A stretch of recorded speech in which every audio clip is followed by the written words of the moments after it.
welcome to my YouTube channel. I am Shweta, a third year BSc Nursing student in Government Medical College Jalaun. So आज की video में हम discuss करने वाले हैं फिजिक्स के इम्पॉर्टेंट टॉपिक्स फॉर CNET 2026.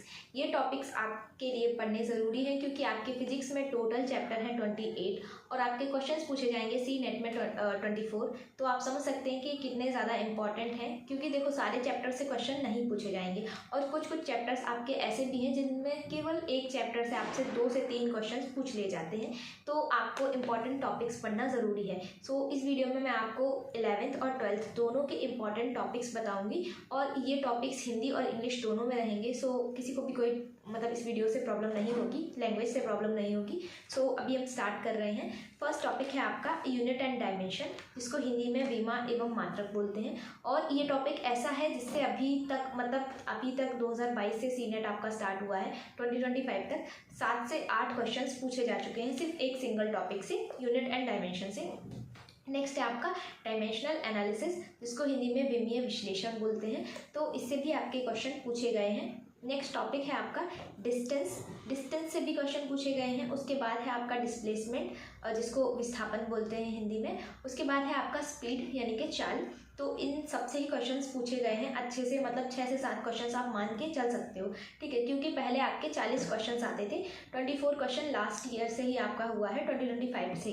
उससे पहले 40 क्वेश्चन पूछे जाते थे. तो इन टॉपिक से काफ़ी अच्छे से क्वेश्चन आते थे. उसके बाद नेक्स्ट टॉपिक है आपका मोमेंटम फोर्स, संवेग बल और Newton's law of motion, Newton के गति के नियम. तो इससे भी क्वेश्चंस पूछे गए हैं अच्छे से, ठीक है. उसके बाद नेक्स्ट है आपका वर्क एनर्जी एंड पावर. तो वर्क एनर्जी पावर एक अपने आप में ही पूरा कह सकते हैं पूरा चैप्टर ही इंपॉर्टेंट है, बट स्टिल इसमें आपका वर्क एनर्जी और कॉलिजन सबसे ज़्यादा इंपॉर्टेंट टॉपिक्स यही हैं.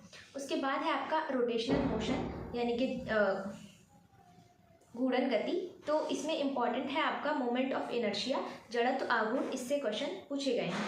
नेक्स्ट है आपका ग्रेविटेशन और एसिलरेशन ड्यू टू ग्रेविटी, गुरुत्वाकर्षण बल और गुरुत्वीय जन्य त्वरण. नेक्स्ट है आपका मॉड्यूलस ऑफ इलास्टिसिटी, प्रत्यास्था का मापकांक, प्रत्यास्था. उसके बाद है हीट ट्रांसफ़र. तो हीट ट्रांसफ़र भी एक इम्पॉर्टेंट टॉपिक है. हालांकि जो मैं इस वीडियो में बता रही हूँ वो सारा इंपॉर्टेंट ही है, फिर भी जो ज़्यादा इंपॉर्टेंट है वहाँ पे मैं आपको बोलती जाऊँगी कि ये ज़्यादा इंपॉर्टेंट है. हीट ट्रांसफ़र ऊष्मा संचार बोलते हैं, जिसमें आपके मेनली 2 टॉपिक पूछे जाते हैं, कन्वेक्शन और रेडिएशन, संवहन और विकिरण. उसके बाद नेक्स्ट है आपका बेसिक लॉज ऑफ थर्मोडाइनमिक्स, ऊष्मा गतिकी के मूल नियम, ठीक है. उसके बाद है आपका नेक्स्ट टॉपिक है आपका heat engine and refrigerator. Heat engine यानी ऊष्मा इंजन और शीतलक. तो इससे भी क्वेश्चंस आपके पूछे जाते हैं. नेक्स्ट है वेरियस लॉज ऑफ थर्मोडायनेमिक्स, ऊष्मा गतिकी के विभिन्न नियम. ये भी काफ़ी ज़्यादा इंपॉर्टेंट टॉपिक है अपने आप में. उसके बाद है the column of air and pipe vibration, वायु स्तंभ और उनके कंपन. नेक्स्ट है रिफ्रैक्शन एंड डिस्पर्शन. तो ये भी बहुत ज़्यादा इंपॉर्टेंट टॉपिक है आपका, अपवर्तन और विवर्तन. नेक्स्ट है आपका ऑप्टिकल इंस्ट्रूमेंट, प्रकाशीय यंत्र. इससे भी क्वेश्चन पूछे गए हैं. नेक्स्ट है आपका बाइडियसी सेटअप और एंड पैटर्न.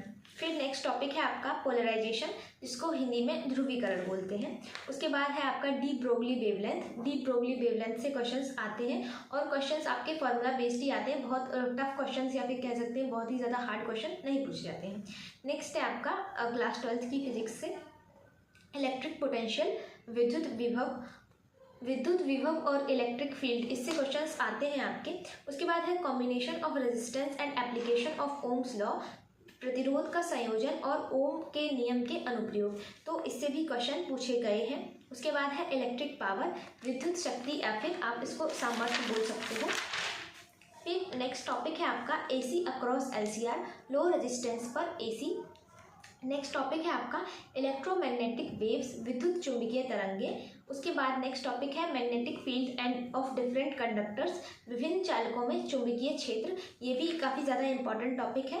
नेक्स्ट है photo electric effect, photo electric प्रभाव. उसके बाद है आपका bourse theory and properties of electron in different cells, bore का सिद्धांत और विभिन्न सेल्स में इलेक्ट्रॉन के गुण, ठीक है. उसके बाद है आपका रेडियो एक्टिविटी लॉ, रेडियोधर्मिता का नियम. नेक्स्ट है आपका ट्रांजिस्टर्स और लास्ट टॉपिक है लॉजिक गेट्स. तो ये सारे इंपॉर्टेंट टॉपिक्स हैं आपकी 11th और 12th की फिजिक्स को मिला के. तो यही है। बाकी देखो, पढ़ना तो आपको सारा कुछ है ही, बट ये टॉपिक्स ऐसे हैं जिन पे आपको ज़्यादा ध्यान देने की ज़रूरत है। आज की वीडियो के लिए इतना ही है। आई होप आपको सारी चीज़ें समझ में आ गई होंगी। अगर कोई भी चीज़ नहीं समझ में आई है तो आप लोग कमेंट बॉक्स में पूछ सकते हो। बाकी अगर आपको ये वीडियो थोड़ी सी भी हेल्पफुल लगी हो तो प्लीज़ वीडियो को लाइक, चैनल को सब्सक्राइब कर लो ऐसी ही और इन्फॉर्मेटिव वीडियोज़ के लिए। मिलते हैं नेक्स्ट वीडियो में। Bye bye.